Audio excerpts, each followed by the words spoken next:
میر کا انتخاب کرنا، میر نے فرمایا نا کہ آپ ہی سرف عشق ہو جانا، یہ بھی درویش کا تصرف ہے۔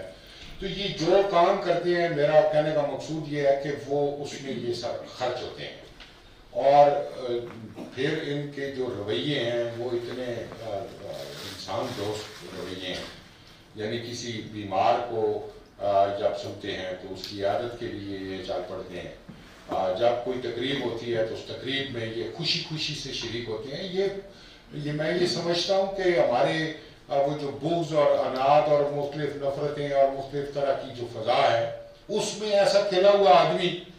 یہ اللہ کریم کی ایک نعمت ہے۔ اور مجھے بہت زیادہ خوشی اس لیے ہے کہ محمد امین شاہد سے میرا ایک تعلق ہے، اور یہ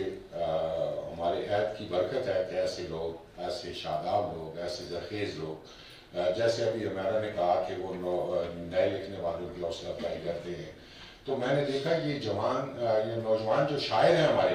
غزل کے شاعر اور نظم کے شاعر، افسانہ لکھنے والے، یہ مختلف، میں ان کو محافل میں اکثر دیکھتا ہوں، تو وہ سارے نوجوان جو اسلام آباد یا پنڈی میں نہیں بلکہ دور افتادہ علاقوں میں رہنے والے، وہ بھی محمد امین شاہد سے جڑے ہوئے ہیں۔ تو یہ میں سمجھتا ہوں کہ یہ جو بانٹنے والا ہوتا ہے، تقسیم کرنے والا ہوتا ہے، یہ ظرف والوں کو یہ منصب اور یہ مقام ملتا ہے، اور محمد امین شاہد ایسا ہی صاحب ظرف ہے۔ اللہ کریم ان کی توفیقات میں بہت اضافہ کرے اور ان کی